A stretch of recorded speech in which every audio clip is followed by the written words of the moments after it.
Guys, so today I'm going to be looking at gelatin. So a friend and I decided to make our own gelatin, and now we have a collection of these gelatin blocks.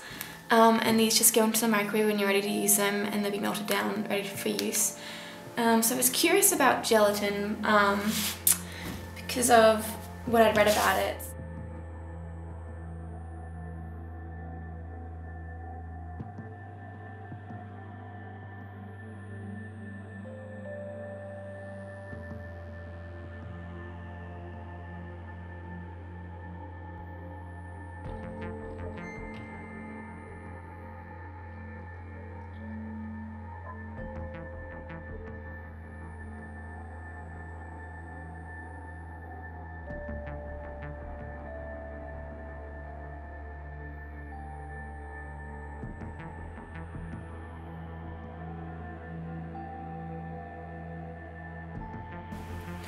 So I'm going to get a heat-proof bowl. I'm going to have my spatula here ready to stir it. I'm going to heat it up in the microwave.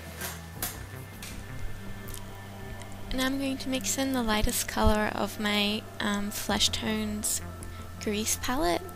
I believe it's a Maron skin tone grease paint palette, just to make the gelatin mix my skin a little bit better. While it's still hot, I'm going to spread it over my arm area, trying to thin out the edges. I placed it in a bowl of hot water with the hopes that that would help it stay workable for longer, but I don't think it actually made a difference.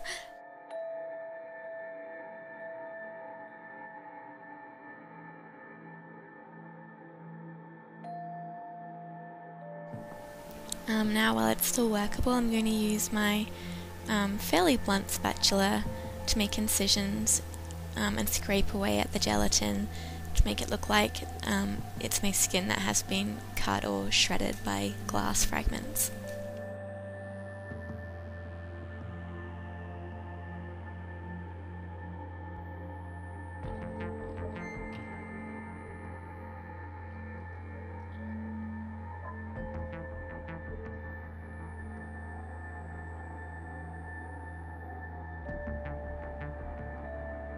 Gelatin is not the easiest material that I've ever worked with.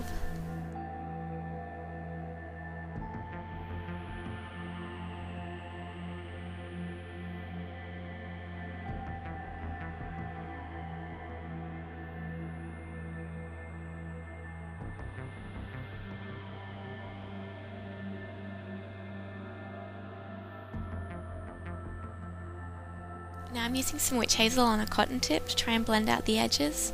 And the really thin edges it would blend out, but the thicker edges it would kind of smooth it over, but it wouldn't blend it out, so there's only so much that the witch hazel can do. I imagine it's particularly useful if you have moulds with really thin edges, just to get that seamless edge. But with this kind of out-of-kit application, it's pretty, I don't know, it doesn't do a whole lot for me, thick edges, that I created, because the product dries too fast and I don't have time to smooth it out. So then I'm going to put some anti-shine over the gelatin, because you can see it's quite a shiny surface, and the shiny surface is then a very telltale sign that that's not my skin. So I'm using an anti-shine cream over it.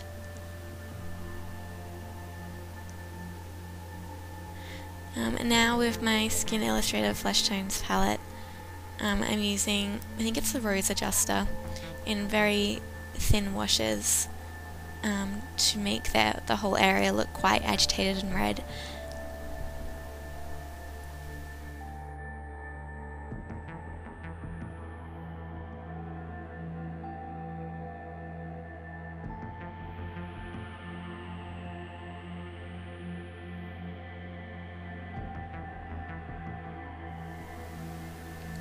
Now I'm going in with my Skin Illustrator FX palette with black. I'm going to put black in, mostly, I'm going to focus mostly on the corners of the cuts with the black, so that they look deeper than they are, to create that illusion of depth and shadows.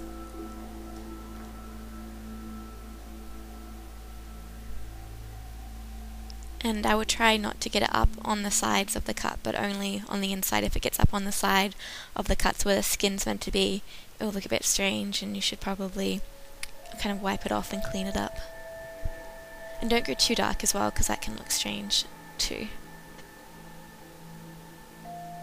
But usually when the colours that I put on afterwards, like in this case I'm going to put aged blood in next, because that's also alcohol that will kind of help dissolve and blend out the black that you've just placed.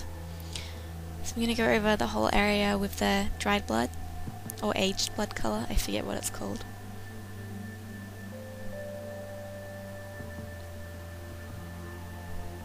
I'm also going to extend it a little bit beyond where the scrapes are, so the scrapes are going to be the deepest part of the wound, but I'm going to extend it a little bit beyond onto the parts that aren't scraped away, just as like the surface scratches on the arm before it gets chunks taken out.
I'm going in with the blood tone, and so hopefully when I use this it will kind of push the aged blood tone more to the outside of the black, and then the inside of the cut will just have the blood tone. It's that illusion of depth again.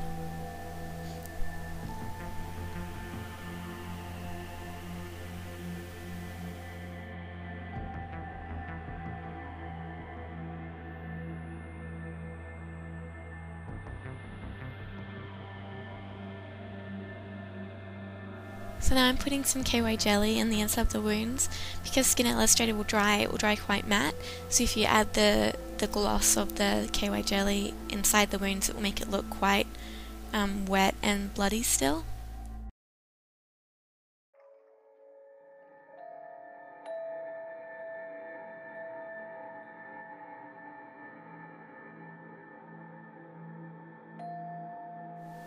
And that means that I can put minimal placements of blood on the wound, so I just kind of pick select parts where I'm going to put the blood, and that way most of our paint job and most of our cut will still be visible, and you can have a lot more control over the blood that you place on it. I'm just going to start putting it in little areas, maybe the deepest areas that would collect the blood.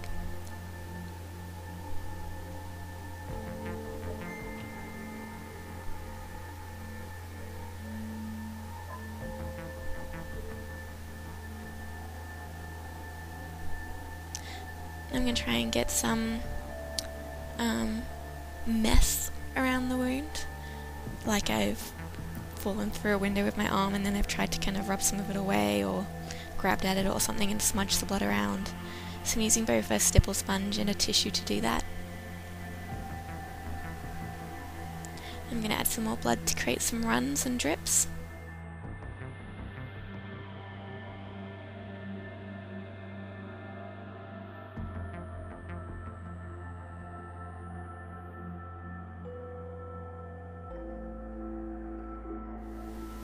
And now I've got my fake shards of glass, and so I got these from Frends Beauty, and they're marketed as being fake glass or fake ice, and I'm fairly certain they're made out of silicone. They're very flexible and soft.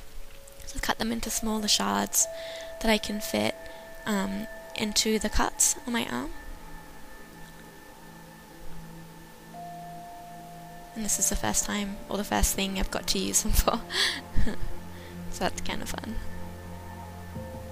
And I like the little tiny pieces as well, kind of embedded in there, that will catch the light.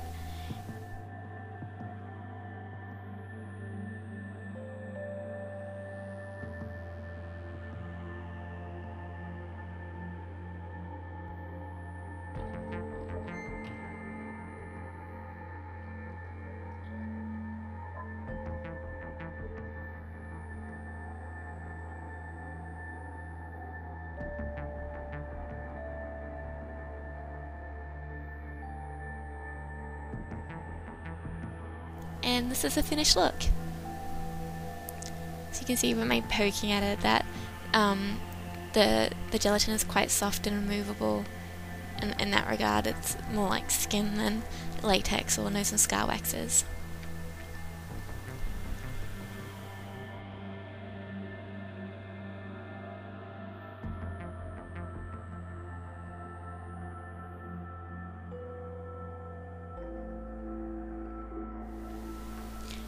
And here's a picture of the makeup the first time I tried it out.